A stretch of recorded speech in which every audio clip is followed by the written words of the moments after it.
Marcus टूलियस Cicero का जन्म 3 जनवरी को हुआ था। उसकी जिंदगी में रोमन गणराज्य का पतन और खत्म होना देखा गया। वो अपने समय के बड़े राजनीतिक मामलों में शामिल रहा और उसकी लिखी बातें आज हमें उस समय की जानकारी देती हैं। वो बहुत अच्छा बोलने वाला वकील, नेता और दार्शनिक था। वो राजनीति को अपने लिए सबसे जरूरी मानता था और दार्शनिक सोच को सिर्फ तभी काम का मानता था जब उससे राजनीति में मदद मिले। जब भी उसे राजनीति से जबरदस्ती दूर किया गया, तभी उसने दार्शनिक किताबें लिखीं। आज के समय में सिसेरो को कोई बड़ा दार्शनिक नहीं माना जाता। कई लोग उसकी सोच को दूसरों से ली हुई मानते हैं, पर पहले के जमाने में उसे बहुत बड़ा सोचने वाला समझा जाता था। उसकी सोच ने बहुत लोगों पर असर डाला। सबसे बड़ा असर संत ऑगस्टीन पर पड़ा, जिन्होंने खुद कहा कि सिसेरो की किताब ने ही उन्हें बुराई छोड़कर दार्शनिक सोच और फिर भगवान की तरफ मोड़ा। बाद में ऑगस्टीन ने सिसेरो की एक परिभाषा अपनाई और उसका इस्तेमाल यह बताने में किया कि ईसाई धर्म रोम के पतन का कारण नहीं था। सिसेरो का राजनीतिक सफर बहुत खास था। उस समय रोम के बड़े ओहदे अमीर खानदानों के पास ही रहते थे, जिन्हें कई पीढ़ियों से वही लोग संभालते थे। सिसेरो का परिवार बड़ा तो था, मगर उतना अमीर और नामी नहीं था। उसके अंदर बहुत ज्यादा आगे बढ़ने की चाह थी। उसने कम उम्र में ही ये सोच लिया था कि हमेशा सबसे अच्छा बनना है और सबको पीछे छोड़ना है। उसके पास 2 ही रास्ते थे, या तो सेना में जाए या दूसरा कोई रंग। सेना में जाने से नाम मिल सकता था और फिर राजनीति में मौका, जैसे बाद में कुछ अमेरिकी नेताओं के साथ हुआ। लेकिन सिसेरो को लड़ाई झगड़े से नफरत थी और वो सेना में बहुत कम समय के लिए ही गया। सिसेरो ने सेना की जगह वकालत को अपना रास्ता चुना। इसके लिए उसने कानून, बोलचाल की कला और दार्शनिक बातें सीखीं। जब उसे लगा कि अब वो तैयार है, तो उसने अदालतों में केस लेना शुरू कर दिया। वकालत में नाम कमाने से कई फायदे थे, जैसे बोलने का खूब अनुभव मिलना, बड़े बड़े केसों से लोगों में पहचान बनना और नेताओं से दोस्ती हो जाना, जो राजनीति में बहुत जरूरी था। सिसेरो बोलने में माहिर था, बड़ा चालाक नेता था और उसने बहुत जल्दी हर बड़ा ओहदा जीत लिया। हर बार पहली कोशिश में ही चुन लिया गया, जब उसकी उम्र उतनी हो गई जितनी जरूरी थी। इन ओहदों पर रहने से वो सीनेट का हिस्सा बन गया, जिसे सिर्फ सलाह देने का अधिकार था, मगर उसकी बात मानी जाती थी। वो अपनी कामयाबी पर बहुत खुश था। उस समय की सरकार पूरी जनता की नहीं, बस कुछ अमीर लोगों की थी, जिनके पास असली ताकत। जब वो सबसे ऊंचे ओहदे पर था, तब उसने कैटिलिन नाम के एक नेता की साजिश को उजागर किया, जो जबरदस्ती सत्ता हथियाना चाहता था। सिसेरो के कहने पर 5 लोगों को बिना मुकदमे के मार दिया गया। इस बात पर वो खुद को बहुत बड़ा समझता था और कहता था कि उसने अकेले ही राज्य को बचा लिया। कई लोग मानते थे कि उसने अपनी कामयाबी को बड़ा चढ़ाकर बताया। फिर भी उस वक्त लोग उसे बहुत पसंद करते थे, लेकिन उसके दुश्मन भी बन गए थे और बिना मुकदमे के मौत देने पर उसे घेरने का मौका मिला। कुछ सालों तक हालात बहुत बिगड़ते चले गए। इसके बाद जूलियस सीजर, पोम्पी और क्रेसस ने मिलकर सारी सत्ता अपने हाथ में ले ली। उन्होंने सिसेरो को अपने साथ जोड़ने की कोशिश की, पर सिसेरो ने इनकार कर दिया, क्योंकि वो सीनेट और गणराज्य के साथ खड़ा रहना चाहता था। इसी वजह से उसके विरोधियों को उस पर हमला करने का मौका मिल गया। इसके बाद क्लोडियस नाम के नेता ने एक कानून बनाया कि जिसने भी किसी रोमी नागरिक को बिना मुकदमे के मरवाया है, उसकी नागरिकता छीन ली जाएगी और उसे देश से निकाल दिया जाएगा। ये कानून सिसेरो के खिलाफ था और इसकी वजह से उस पर हमला भी हुआ। उसे शहर छोड़कर जाना पड़ा, उसका सारा माल जायदाद छीन लिया गया और उसे इटली से बहुत दूर रहने का आदेश मिला। इस दौरान सिसेरो राजनीति से दूर रहा। इसी समय उसे सोचने और लिखने का मौका मिला। करीब 1.5 साल बाद जब राजनीति के हालात बदले, तो उसे वापस बुला लिया गया उसका सामान लौटा दिया गया और लोग उसे देखकर बहुत खुश हुए। उसने कहा कि उसके लौटने से गणराज्य भी वापस आ गया है, लेकिन बहुत लोगों ने इसे मजाक ही माना। सिसेरो को सत्ता में बैठे लोगों की वजह से देश निकाला खत्म हुआ और जान भी बच गई। इस वजह से अगले कई साल उसने वकालत में ही बिताए। क्योंकि वो राजनीति में हिस्सा नहीं ले सकता था, तो उसने दार्शनिक सोच पर काम किया और कई किताबें लिखी। उसके बाद जब सीजर, पोम्पी और क्रैसस के बीच बनी मिलीजुली सत्ता टूट गई, तो सीजर ने अपनी सेना के साथ इटली में घुसकर गृहयुद्ध छेड़ दिया। सिसेरो पोम्पी के पक्ष में था, लेकिन उसमें उतना जोश नहीं था, क्योंकि उसे लगने लगा था कि अब सवाल गणराज्य का नहीं, बस ये है कि कौन राजा बनेगा। उसे लगता था चाहे कोई भी जीते, सब बुरा ही होगा। जब सीजर जीत गया तो उसने सिसेरो को माफ कर दिया, लेकिन उसे राजनीति से दूर रखा गया। इसके बाद सिसेरो ने ज्यादातर वक्त पढ़ने और लिखने में ही लगाया। कुछ समय बाद सीजर की हत्या हो गई, जिसमें सिसेरो शामिल नहीं था, लेकिन वो उस वक्त वहीं था। इसके बाद फिर सत्ता की लड़ाई शुरू हो गई, जिसमें मार्क एंटनी, लेपिडस और ऑक्टेवियन सबसे आगे थे। इस समय सिसेरो को लगा कि अब गणराज्य को फिर से जिंदा किया जा सकता है, इसलिए उसने सीनेट में जोश से भाषण दिए। उसने सीनेट से कहा कि ऑक्टेवियन का साथ दो ताकि एंटनी को हराया जा सके। सिसेरो को लगा था कि ऑक्टेवियन अभी बच्चा है, सीनेट उसका इस्तेमाल करके बाद में उसे हटा सकती है। लेकिन एंटनी, लेपिडस और ऑक्टेवियन ने आपस में समझौता कर लिया और तीनों ने अपने अपने दुश्मनों को मारने का फैसला किया। एंटनी ने सिसेरो और उसके परिवार को मारने की लिस्ट में डाल दिया। ऑक्टेवियन ने भी सिसेरो की मदद नहीं।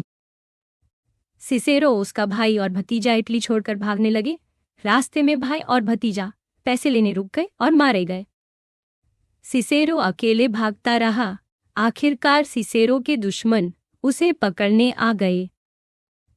सिसेरो ने खुद रुककर अपने नौकरों से कह दिया कि उन्हें वहीं छोड़ दो। उसका चेहरा परेशानियों से थका हुआ था, बाल बिखरे हुए थे और वो बिल्कुल कमजोर लग रहा था। उसके सामने ही उसका गला काट दिया गया। फिर उसके सिर और हाथ काटकर सीनेट में लटका दिए गए ताकि सब डर जाएं।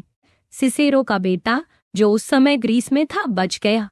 बाद में जब ऑक्टेवियन ने एंटनी को हरा दिया, तो सिसेरो का बेटा भी ऊंचे ओहदे पर पहुंचा और उसे एंटनी की मौत की खबर सुनाने का मौका मिला। आज के समय में सिसेरो को कोई बहुत बड़ा सोचने वाला नहीं माना जाता। कई लोग उसकी सोच को दूसरों की नकल मानते हैं, लेकिन पुराने जमाने में उसे बहुत बड़ा दार्शनिक और समझदार इंसान माना जाता था। उसकी किताबें बहुत समय तक खूब पढ़ी जाती रहीं। उसका असर सबसे ज्यादा संत ऑगस्टिन पर दिखा, जिन्होंने खुद कहा कि सिसेरो की एक किताब ने उनकी जिंदगी बदल दी, उन्हें बुरी राह से निकालकर सोचने और अच्छे रास्ते की ओर मोड़ दिया। बाद में ऑगस्टिन ने सिसेरो की बताई परिभाषा को भी अपनाया और यह बताने की कोशिश की कि ईसाई धर्म की वजह से रोम खत्म नहीं हुआ। सिसेरो की सोच हमेशा राजनीति के लिए थी। वो दार्शनिक बातें भी राजनीति के फायदे के लिए करता था। उसे लगता था कि उसके समय के नेता भ्रष्ट हो गए थे और उनमें वो अच्छाई नहीं बची थी जो पहले के रोमी नेताओं में होती थी। उसकी नज़र में यही वजह थी कि गणराज्य मुश्किलों में था। उसे उम्मीद थी कि सीनेट और नेता उसकी बात मानेंगे और अपने अंदर बदलाव लाएंगे। उसका मानना था कि अगर नेता सही और ईमानदार बन जाए तो बाकी लोगों पर भी असर पड़ेगा और फिर रोम फिर से मजबूत बन जाएगा। सिसेरो ने दार्शनिक सोच का इस्तेमाल राजनीति में बदलाव लाने के लिए किया। उसके समय में यूनान की सोच सबसे आगे थी, जबकि रोम के लोग ज्यादातर कानून, सत्ता और लड़ाई झगड़े में ही ध्यान देते थे। सिसेरो चाहता था कि सोचने समझने की बातें आम रोमी लोगों तक भी पहुंचे, इसलिए उसने कई यूनानी किताबों को अपनी भाषा में लिखा और नए शब्द भी बनाए। इसी से कई नए शब्द निकले जो आज भी इस्तेमाल होते हैं। उसने यूनान के बड़े दार्शनिक स्कूलों की बातों को आसान भाषा में लिखा, जिससे लोगों को उनकी सोच समझ में आए। सिसेरो ने खुद भी इन सब स्कूलों के बारे में सीखा था, लेकिन उसका मन हमेशा अकादमी के साथ जुड़ा रहा। सिसेरो के समय 2 स्कूल थे जो खुद को प्लेटो की पहली अकादमी का हिस्सा मानते थे। सिसेरो ने दोनों में कुछ समय सीखा। इन स्कूलों की सोच ये थी कि इंसान दुनिया के बारे में पूरी तरह से कभी कुछ नहीं जान सकता, इसलिए कोई भी सोच हमेशा के लिए सही नहीं मानी जा सकती। ये लोग खुद ज्यादा दावे नहीं करते थे, बस दूसरों की बातों में कमियां निकालते थे।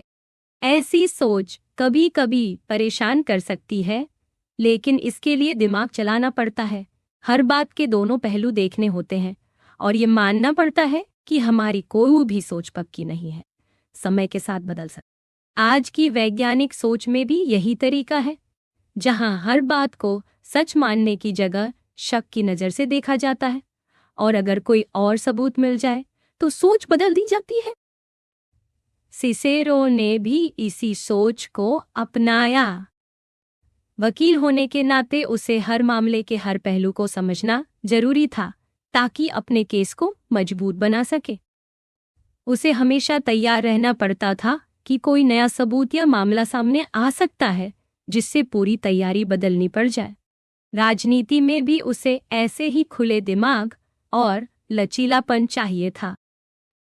इसलिए अकादमी की सोच से वो बाकी स्कूलों की अच्छी बातें भी अपने हिसाब से चुन सकता था। इसी वजह से सिसेरो अपने लिखे में बातचीत वाले तरीके का इस्तेमाल करता था, जिसमें अलग अलग लोग अपनी अपनी बात रखते हैं और सिसेरो खुद किसी एक बात पर टिकता नहीं। लेकिन सिसेरो हमेशा एक जैसे नहीं लिखता था। अगर शक की सोच बहुत ज्यादा हो जाए तो इंसान कुछ भी करने से डर सकता है जो राजनीति में सही नहीं है। ऐसे में जहां नैतिकता और समाज की बातें आती थीं, वहां सिसेरो ने दूसरे दार्शनिकों की बातें अपनाई। उसने इन मामलों में स्टोइक और परिपेटेटिक स्कूल की बातों पर भरोसा किया। सिसेरो मानता था कि ये दोनों स्कूल एक जैसी बातें सिखाते हैं, बस फर्क इतना है कि एक के हिसाब से अच्छाई ही सबसे जरूरी है और बाकी चीजें जैसे पैसा या सेहत कोई मायने नहीं रखती, जबकि दूसरे के हिसाब से ये चीजें भी जरूरी है, लेकिन अच्छाई से बढ़कर कुछ नहीं है। सिसेरो के लिए ये फर्क खास मायने नहीं रखता था। सिसेरो को आजादी थी कि जो तर्क उसे सही लगे उसे मान सकता है। उसने राजनीति और नैतिकता की बातें करते हुए स्टोइक सोच का खूब इस्तेमाल किया। कई बार उसने साफ बोला कि कुछ मामलों में शक करना ठीक नहीं है, जैसे कि कानून और इंसाफ पर भरोसा होना चाहिए, वरना समाज में बुरा असर पड़ेगा। इसलिए उसने यहाँ स्टोइक सोच अपनाई और माना कि ये अब तक की सबसे सही सोच है, जिसे मानने से लोगों और समाज दोनों का भला होगा। सिसेरो चाहता था कि रोम के बड़े बड़े लोग इसी सोच को अपनाएं। स्टोइक सोच के मुताबिक भगवान है और वो इंसानों से प्यार करते हैं। इंसान की अच्छाई या बुराई के हिसाब से भगवान इनाम या सजा देते हैं। भगवान ने इंसानों को सोचने समझने की ताकत दी है। इंसान में ये खासियत है कि वो समझदारी से फैसले ले सकता है, जबकि जानवर बस सुख या मजा ढूंढते हैं। इसलिए इंसान की सबसे अच्छी जिंदगी वही है जिसमें वो अपनी समझ और अच्छाई के साथ जिए, न कि सिर्फ मजा पाने के लिए। इसका मतलब ये नहीं कि इंसान सुख से दूर रहे, बल्कि सुख भी सही तरीके से मिले। जैसे शराब पीना ठीक है, मगर जरूरत से ज्यादा नहीं, और गलत काम नहीं करना चाहिए। स्टोइक सोच में माना गया कि इंसान को एक नेचुरल कानून का पालन करना चाहिए जो समझदारी से बनता है। इसी सोच से अच्छे कानून बनते हैं और समाज चलता है। हर इंसान पूरी इंसानियत का हिस्सा है और सबका मिलकर चलना जरूरी है। इसलिए हर किसी का फर्ज है कि वो समाज और राजनीति में हिस्सा ले ताकि सबका भला हो सके। सच्ची और अच्छी जिंदगी के लिए राजनीति में आना जरूरी है, चाहे उसमें तकलीफ भी हो, क्योंकि अच्छाई का रास्ता यही है। सिसेरो को अपने जीवन में हमेशा एपिक्योरियन सोच से नफरत ही रही, हालांकि उसका सबसे अच्छा दोस्त इसी स्कूल को मानता था। सिसेरो का मानना था कि ये सोच बस खाने पीने, सुख और मजे के पीछे भागना सिखाती है, लेकिन असल में ऐसा नहीं था। एपिक्यूरस का कहना था कि असली सुख है जब कोई दर्द या परेशानी न हो, और ये भी तभी मुमकिन है जब इंसान दौलत, शोहरत या सत्ता की भूख से दूर रहे। मतलब ये नहीं था कि जिंदगी बस मौज मस्ती में ही बिता दी जाए, बल्कि असली सुख सुकून की जिंदगी में है, जहां दोस्ती हो, सोचने का वक्त हो और इंसान शांति से रहे। ये सोच थी कि राजनीति और दुनिया के झंझटों से दूर रहो और अपने दोस्तों के बीच शांति से रहो। एपिक्यूरियन सोच में भगवान को नहीं माना गया था। इनका कहना था कि सारी दुनिया छोटे छोटे कणों से बनी है और भगवान जैसी कोई चीज नहीं है। इनका मानना था कि मरने के बाद कुछ नहीं बचता, इसलिए मौत से डरना बेकार है। इस सोच से इंसान बेवजह डर और चिंता से बच जाता है। इसी वजह से सिसेरो को ये सोच पसंद नहीं थी, क्योंकि वो राजनीति और समाज में बदलाव लाने में ही अपना सुख मानता था और उसे लगता था कि भगवान का डर ना हो तो लोग गलत काम करने लगेंगे। अपनी जिंदगी के आखिरी दिनों में जब सिसेरो राजनीति से दूर हो गया था, तब उसकी चिट्ठियों में दिखता है कि उसने भी निजी सुख की तरफ ध्यान देना शुरू कर दिया था। मगर जैसे ही उसे फिर से राजनीति में आने का मौका मिला, उसने ये सोच छोड़ दी। इससे लगता है कि सिसेरो हालात के हिसाब से अपनी सोच बदल लेता था, जैसे अकादमी की सोच सिखाती थी। सिसेरो की लिखी बातें 3 हिस्सों में बांटी जा सकती हैं, लेकिन कोई भी हिस्सा असली सिसेरो को पूरी तरह नहीं दिखाता। उसकी सारी बातें कहीं न कहीं राजनीति से जुड़ी थीं। वो हमेशा अपनी सोच बदलने को तैयार रहता था, इसलिए उसकी सारी लिखी बातें एक जैसी नहीं थी और ये समझना मुश्किल है कि असल में वो क्या सोचता था। सिसेरो की लिखी बातें 3 हिस्सों में बंटती हैं। पहला हिस्सा उसकी दार्शनिक किताबें हैं, जो अक्सर बातचीत के तरीके में लिखी गई। इनमें उसने अलग अलग मुद्दों पर बातें की, जैसे सोचने की ताकत, बोलने की कला, कानून, दोस्ती, उम्र और इंसान के कर्तव्य। इनकी सबसे खास बात यह थी कि हर किताब किसी एक इंसान को समर्पित होती थी, लेकिन असल में वो सबके लिए लिखी गई थी। सिसेरो हमेशा चाहता था कि उसका असर और उसका गणराज्य दोबारा वापस आए। इसलिए उसकी ज्यादातर किताबें दार्शनिक कम और राजनीतिक ज्यादा लगती हैं। वो बातचीत वाले तरीके में अलग अलग राय रखता था, ताकि हर पहलू लोगों के सामने आए। हमें ये सोचकर पढ़ना चाहिए कि सिसेरो चाहता था कि हर नजरिया ध्यान से देखा जाए, चाहे कुछ कमजोरी क्यों न लगे। दूसरा हिस्सा है उसकी भाषणों की, जो उसने वकील और नेता के तौर पर दिए थे। इनमें रोम के समाज, राजनीति और उस वक्त के माहौल की झलक मिलती है। कई बार ये भाषण रोमी बड़े लोगों की बुराइयों को भी सामने लाते हैं, लेकिन ये भी याद रखना चाहिए कि सिसेरो ये भाषण अक्सर अपने किसी मकसद के लिए देता था, इसलिए इनमें कभी कभी सच्चाई से ज्यादा असर डालने वाली बातें होती थी। ये भाषण भी वैसे लिखे गए हैं कि बाद में उन्हें और अच्छा बनाया गया, और कभी कभी तो भाषण बोले ही नहीं गए, बस लिखकर लोगों के सामने रखे गए। तीसरा हिस्सा उसकी चिट्ठियों का है, जिनमें करीब 900 पत्र आज भी बचे हैं। इनमें ज्यादातर उसके दोस्त या भाई को लिखे हैं और कुछ बाकी बड़े लोगों को भी। ये चिट्ठियां रोजमर्रा की राजनीति, दोस्ती, चालाकी और रिश्तों की असली दुनिया दिखाती हैं, और कई बार उसकी असली सोच भी इनमें झलक जाती है।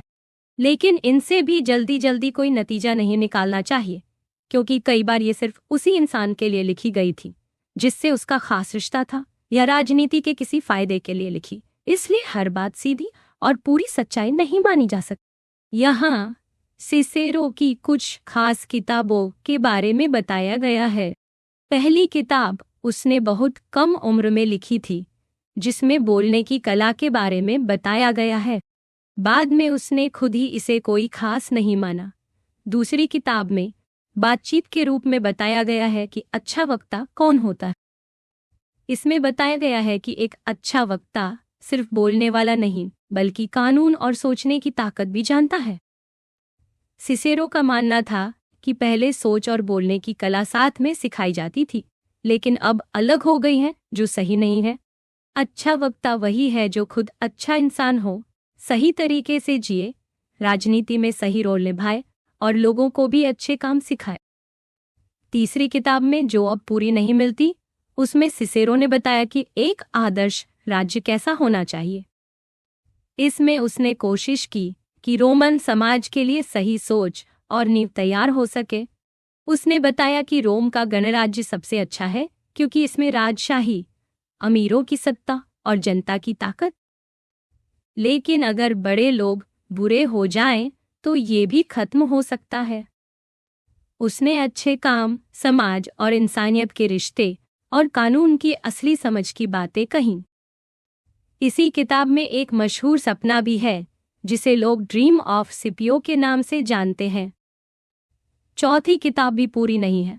इसमें सिसेरो ने बताया कि अच्छे राज्य में कैसे कैसे कानून होने चाहिए। उसने कहा कि असली कानून वो है जो इंसान की फितरत से निकला हो और हर इंसान के भले के लिए हो। अगर कोई राजा या तानाशाह अपने हिसाब से कानून बनाए तो वो असली कानून नहीं है। उसने ये भी लिखा कि भगवान इंसानों की तरह समझ रखते हैं, इसलिए वो भी इंसानों के साथ एक समाज का हिस्सा है। भगवान हमें अच्छा या बुरा करने पर सजा या इनाम देते हैं। इस किताब में ज्यादातर धर्म से जुड़े कानूनों की बात की गई है। यह किताब भी पूरी नहीं बची है। इसमें सिसेरो ने यूनान और रोम के बोलने वालों की लिस्ट बनाई और उनकी खासियतें, कमियां और ताकतें बताई। इसमें यह भी बताया गया कि अच्छा वक्ता वो है जो लोगों को सिखा सके, खुश कर सके और उनकी भावनाएं जगा सके। उसके मुताबिक सही वक्ता को सोच, इतिहास और कानून का भी पता होना चाहिए, तभी वो असली नेता बन सकता है। यहाँ उसने यह भी कहा कि बोलने वाले को कभी कभी इतिहास में बदलाव भी करना पड़ता है ताकि उसकी बात का असर ज्यादा हो। स्टोइक पैराडॉक्स नाम की किताब में सिसेरो ने 6 बातें रखीं जो आम लोग शायद मानने को तैयार न हो। उसने इन्हें सीधी और आसान भाषा में समझाने की कोशिश की। इनमें बताया गया कि असली भलाई ही असली सुख है, अच्छाई से ही इंसान खुश रह सकता है, सभी गलतियां बराबर होती हैं, मूर्ख लोग पागल जैसे होते हैं, सिर्फ समझदार इंसान ही आजाद होता है और वही असली अमीर होता है। ये बातें बाद में उसकी दूसरी किताब में भी आईं। द ओरेटर नाम की किताब चिट्ठी की तरह लिखी गई थी। इसमें सिसेरो ने अपने बोलने के अंदाज का बचाव किया। उसने कहा कि वक्ता को बातें साबित करनी चाहिए, लोगों को खुश रखना चाहिए और उनकी भावनाएं भी छूनी चाहिए। इसमें उसकी एक मशहूर लाइन है कि जो इंसान अपने जन्म से पहले की बातें नहीं जानता वो हमेशा बच्चा ही रहेगा। कंसोलेशन नाम की किताब अब सिर्फ टुकड़ों में मिलती है। सिसेरो ने इसे अपनी बेटी की मौत के बाद अपने दुख को कम करने के लिए लिखा था, लेकिन उसकी चिट्ठियों से पता चलता है कि वो इसमें पूरी तरह सफल नहीं हो पाया। हॉर्टेंसियस भी अब पूरी नहीं है। इसमें सिसेरो ने बताया था कि असली खुशी सोच और समझ के रास्ते मिलती है और इंसान को अपने मन की कमजोरियों पर काबू पाना चाहिए। ये किताब पुराने जमाने में बहुत मशहूर थी और कई लोगों की सोच बदल गई थी। एकेडमिक्स नाम की किताब में अलग अलग स्कूलों की सोच पर चर्चा की गई है कि इंसान कैसे दुनिया को जानता है और क्या सच को समझ सकता है। इसमें सिसेरो की शक की सोच भी दिखाई देती है और पाठक को खुद तय करना होता है कि कौन सा तर्क सबसे ज्यादा सही लगता है। ऑनेंस नाम की किताब में अलग अलग स्कूलों की बहस है कि इंसान की जिंदगी का असली मकसद क्या है। सिसेरो के लिए यह सबसे जरूरी सवाल था कि इंसान किस लिए जीता है और अच्छे बुरे की असली पहचान क्या है। उसका मानना था कि इस सवाल का जवाब धर्म से नहीं, सोच और दार्शनिक बातें समझकर ही मिल सकता है। इस किताब में सिसेरो ने रोम में सोच और दार्शनिक बातें आम लोगों तक पहुंचाने की कोशिश की। पहली किताब में बताया कि मौत बुरी है, लेकिन बाद में इस बात को गलत भी साबित किया। दूसरी किताब में दर्द को बुरा बताया, फिर उसका भी जवाब दिया। तीसरी किताब में कहा गया कि समझदार इंसान को चिंता और डर नहीं सताते। चौथी किताब में समझाया कि समझदार आदमी बेवजह की खुशी या लालच में नहीं पड़ता। आखिरी किताब में सिसेरो ने कहा कि असली सुख और खुशी सोच और अच्छाई से मिलती है। ये सारी बातें स्टोइक सोच के हिसाब से थीं। नेचर ऑफ द गॉड्स नाम की किताब में सिसेरो ने धर्म से जुड़े कई सवालों पर चर्चा की। इसमें अलग अलग धर्मों और उनके विचारों की बात की गई। जैसे एक सोच थी कि भगवान है लेकिन इंसानों की परवाह नहीं करते, और दूसरी सोच थी कि भगवान सब कुछ चलाते हैं और अच्छे बुरे का हिसाब रखते हैं। सिसेरो ने दोनों ही सोच का विरोध भी किया और आखिर में कोई एक राय नहीं दी। इसी किताब में उसकी शक की सोच साफ दिखाई देती है। ऑन डिविनेशन किताब में भविष्य बताने की बातें जैसे ज्योतिष या शकुन अपशकुन पर चर्चा की गई। इसमें दोनों तरफ के तर्क दिए गए कि ये सही है या गलत, लेकिन किसी एक पर फैसला नहीं सुनाया गया। सिसेरो ने माना कि धर्म समाज को संभालने में काम आता है और जरूरत पड़े तो शकुन अपशकुन जैसी बातें भी काम आ सकती हैं, जैसे गलत फैसले रोकने के लिए। ऑन फेट किताब में किस्मत और इंसान की आज़ादी पर बात की गई। इसमें बताया गया कि सब कुछ किस्मत के भरोसे नहीं होता, इंसान के पास अपनी मर्जी से काम करने की ताकत है। बुढ़ापे पर लिखी किताब में सिसेरो ने कहा कि बुढ़ापा सबके लिए अलग होता है। अच्छे चरित्र वाले बूढ़े लोग भी जिंदगी का मजा ले सकते हैं, जबकि बुरे लोग हमेशा परेशान रहते हैं। उम्र बढ़ना और मरना बिल्कुल सामान्य बात है, इसलिए हमें इसे शांति से अपनाना चाहिए। अगर किसी ने अपनी जिंदगी अच्छे से बिताई है तो उसके पास यादें और इज्जत रहती है, और समझदारी से मिली खुशियां भी सबसे बड़ी होती हैं। इस किताब में सिसेरो ने बताया कि सच्ची दोस्ती वही होती है जो अच्छे और सच्चे इंसानों के बीच होती है। ये दोस्ती अच्छाई पर टिकी होती है और इसका मकसद कोई फायदा उठाना नहीं होता। इसमें इंसानियत और भगवान को भी एक साथ जोड़कर बताया गया है कि हम सब एक ही समाज का हिस्सा हैं और सबकी सोच जुड़ी हुई है। उसने ये भी माना कि असली जिंदगी में दोस्ती निभाना आसान नहीं होता, खासकर जब राजनीति या मुश्किलें आ जाएं। इसमें उसने यह भी कहा कि सच्चा प्यार डर के साथ नहीं रह सकता। टॉपिक्स नाम की किताब में सिसेरो ने बताया कि कैसे कोई वक्ता अपनी बात को मजबूत बना सकता है, कैसे कानून, सोच और बोलचाल के नियमों का इस्तेमाल कर सकता है, और अलग अलग तरह के सवालों के जवाब कैसे देने चाहिए। ऑन ड्यूटीज नाम की किताब उसने अपने बेटे को चिट्ठी के रूप में लिखी थी, लेकिन असल में ये सबके लिए। इसमें सिसेरो ने जिम्मेदारी की बात की बताया कि असली जिंदगी का मकसद क्या है और सही और गलत में फर्क कैसे करना चाहिए। उसने कहा कि हमेशा समझदारी और अच्छाई के रास्ते पर चलना चाहिए, और अगर दो सही चीजों में चुनाव करना हो तो जो ज्यादा अच्छा हो वही चुनना चाहिए। अगर कभी लगे कि अच्छा और फायदेमंद आपस में टकरा रहे हैं तो समझना चाहिए कि असल में ये दोनों अलग नहीं हैं, सही रास्ता ही असली फायदा है। उसने अपने बेटे से कहा कि आराम या मजे की जगह हमेशा अच्छाई, समझदारी और राजनीति में सही काम को चुनना चाहिए। ये किताब उसकी सोच का निचोड़ है और सिसेरो को समझने के लिए सबसे अच्छी शुरुआत है। सिसेरो की जिंदगी के बारे में जो जानकारी मिलती है उसमें कई बातें दूसरे लोगों की लिखी किताबों से आती हैं। इन किताबों में कई बार लेखक ने खुद की सोच या किसी खास नजरिए से बातें लिखी हैं, इसलिए सारी बातों को एकदम सच मानना ठीक नहीं है। कुछ किताबों में सिसेरो की चिट्ठियों का भी इस्तेमाल हुआ है, जिससे उसकी असली जिंदगी और उसकी सोच झलकती है। कुछ किताबें उसकी राजनीति, भाषण और दार्शनिक बातों पर ज्यादा ध्यान देती हैं। कई छोटी किताबें भी हैं जो उसकी जिंदगी को समझने के लिए आसान शुरुआत देती हैं। इसी तरह कई और किताबें भी हैं जो रोम और वहाँ की राजनीति के बारे में बताती हैं, जिनसे सिसेरो की जिंदगी को और अच्छी तरह समझा जा सकता है।